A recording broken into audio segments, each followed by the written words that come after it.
आज हम levels of natural language processing का अभ्यास करेंगे। सबसे पहला लेवल है मॉर्फोलॉजी। एक लैंग्वेज के अंदर वर्ड्स के फॉर्मेशन और स्ट्रक्चर के पढ़ाई को मॉर्फोलॉजी कहते हैं। मॉर्फोलॉजी इस बात को लेकर डील करता है कि एक लैंग्वेज के अंदर वर्ड्स कैसे फॉर्म होते हैं विद मॉर्फीम्स। मॉर्फीम्स का मतलब क्या होता है? एक लैंग्वेज के स्मॉलेस्ट मीनिंगफुल वर्ड्स जिनको आगे डिवाइड नहीं किया जा सकता, ऐसे वर्ड्स को मॉर्फीम्स कहता है। अब ये जो मॉर्फीम्स होता है, ये मॉर्फीम्स रूट वर्ड्स हो सकते हैं, ये मॉर्फीम्स प्रीफिक्स हो सकते हैं, ये मॉर्फीम्स सफिक्स हो सकते हैं, ये मॉर्फीम्स इनफिक्स हो सकते हैं। अब तुम लोग कहोगे कि बाबा root words, suffix, infix, prefix ये क्या होता है? मैं तुम लोग को बताता हूँ। देखो, अगर सपोज मैंने तुम लोग को वर्ड दिया मैंगोज। मैंगोज के अंदर जो रूट वर्ड है वो मैंगो है।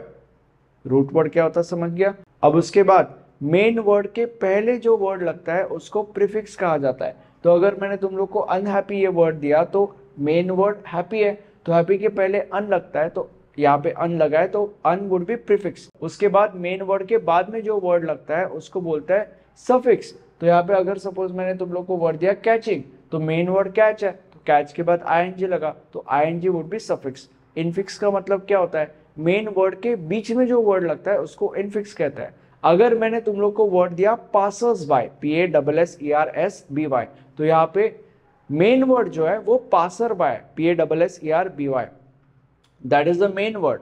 उसका जो प्लूरल होता है दैट इज पासर्स बाय। तो पासर्स बाय के अंदर बीच में एस आता है, तो एस वुड बी इनफिक्स। तो root word, prefix, suffix, infix क्या होता है ये तुम लोग को समझ गया। तो बेसिकली मॉर्फोलॉजी इस बात को लेकर कंसर्न करता है कि एक लैंग्वेज के अंदर वर्ड्स कैसे फॉर्म करता है with the help of morphemes. अब जो अगला लेवल है दैट इज सिंटैक्स एनालिसिस। तुम्हें ये समझने की जरूरत है कि हर एक लैंग्वेज के अंदर एक ग्रामेटिकल स्ट्रक्चर होता है। तुम ऐसे भी कह सकते हो कि हर एक लैंग्वेज के अंदर कुछ ग्रामेटिकल रूल्स होता है। अब ये जो ग्रामेटिकल स्ट्रक्चर है ये डिसाइड करता है कि कैसे वर्ड्स एक दूसरे के साथ कंबाइन होने चाहिए टू फॉर्म अ सेंटेंस। तो ये जो ग्रामेटिकल स्ट्रक्चर है, इस ग्रामेटिकल स्ट्रक्चर को हम कहते हैं सिंटैक्स। तो सिंटैक्स इस लेवल के अंदर ये देखा जाता है कि वेदर द गिवन सेंटेंस और whether the given input is correct according to that syntax point of view और नॉट।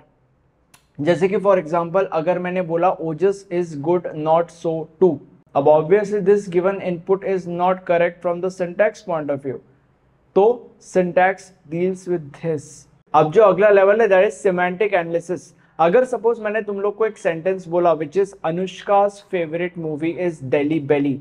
अब ये सेंटेंस सुनने के बाद क्योंकि तुम्हारे पास दिमाग है, उस दिमाग के मदद से तुम इस सेंटेंस का मीनिंग समझ सकते हो। बट अगर यही सेंटेंस मैंने कंप्यूटर के अंदर एज अ इनपुट इंसर्ट किया तो कंप्यूटर कैसे समझ पाएगा इस सेंटेंस का मीनिंग?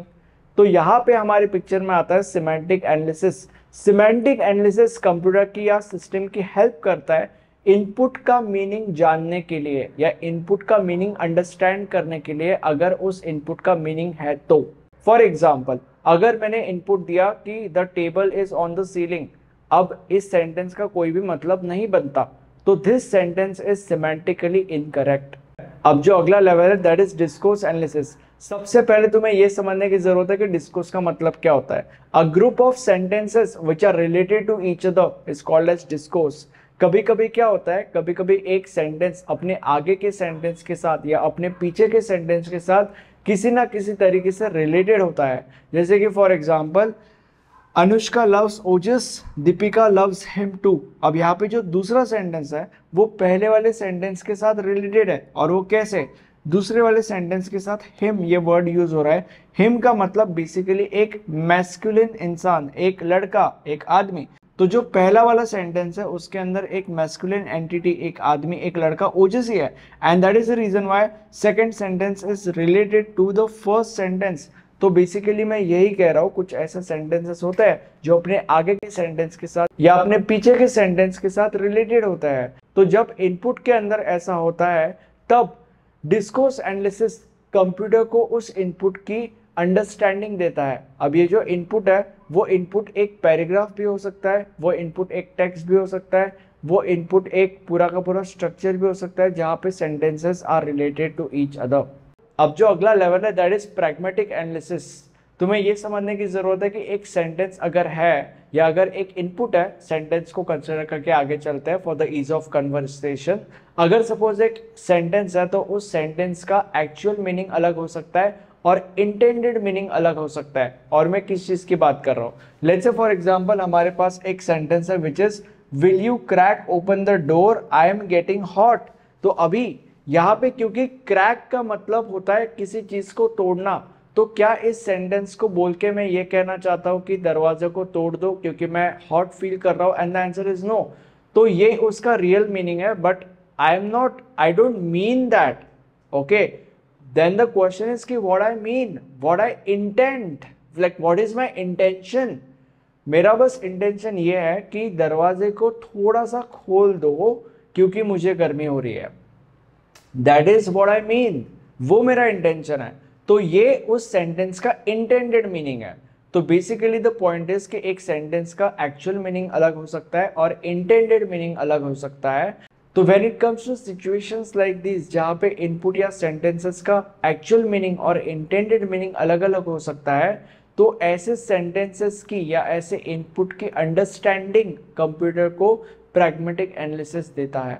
अब जो अगला लेवल है दैट इज दिस PROSODY। अब इसको कैसे प्रोनाउंस करते हैं I have no idea, but मैं तुम लोग को इसको एक्सप्लेन कर देता हूँ। क्या होता है कि बहुत बार बात करते वक्त अगर सपोज हम कोई सेंटेंस बोल रहे हैं तो उस सेंटेंस के अंदर हम रिदम ऐड करते हैं जिससे उस सेंटेंस को एक मीनिंग मिलता है।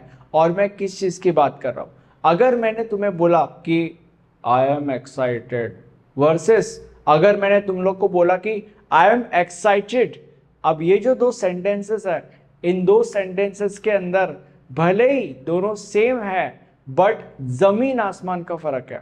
मतलब जो पहला वाला सेंटेंस है, ये सेंटेंस सुन के तुम्हें पता चल जाएगा कि मैं कह तो रहा हूं कि I am excited but in reality I am not. But जो दूसरा सेंटेंस है वो सुनने के बाद तुम्हें पता चल जाएगा कि मैं कह भी रहा हूं और उसको मीन भी कर रहा हूं। ठीक है, अब अगर ये सेंटेंस मैंने तुम्हें बताया तो तुम्हें पता चल जाएगा कि क्या सीन है इस सेंटेंस का और क्या नहीं। बट अगर ये सेंटेंस मैंने कंप्यूटर के अंदर एक प्रॉपर तरीके से एज एन इनपुट दिया तो कंप्यूटर को कैसे पता चलेगा।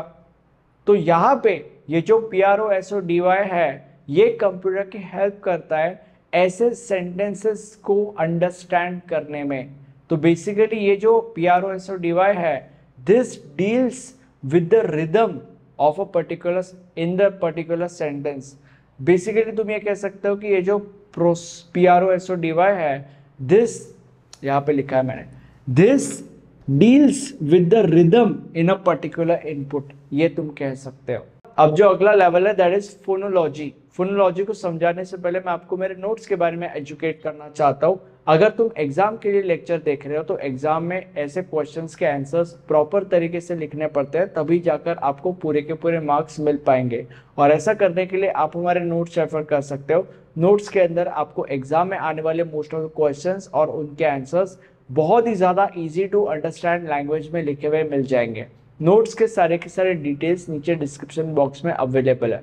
Now when it comes to phonology, तुम्हें ये समझने की ज़रूरत है कि जैसे हर एक अलग अलग म्यूजिकल इंस्ट्रूमेंट का अलग अलग साउंड होता है और तुम्हारे दिमाग की वजह से तुम इन साउंड्स को या इन साउंड्स के बीच में के डिफरेंस को अंडरस्टैंड कर सकते हो, इन द सेम वे एक लैंग्वेज के अंदर भी there is a set of sounds, there are different sounds in a particular language. तो अभी जैसे तुम्हारा दिमाग है इन साउंड्स के बीच में के डिफरेंस को अंडरस्टैंड करने के लिए या इन साउंड्स को अंडरस्टैंड करने के लिए, बट कंप्यूटर के पास क्या है, तो phonology comes into the picture. Phonology जो है वो एक लैंग्वेज के अंदर जितने भी सेट ऑफ साउंड्स है उन साउंड्स को अंडरस्टैंड करने में कंप्यूटर की हेल्प करता है।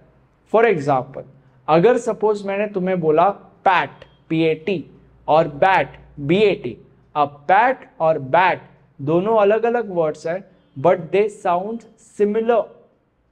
ठीक है, तो अभी computer should understand the difference between the sounds.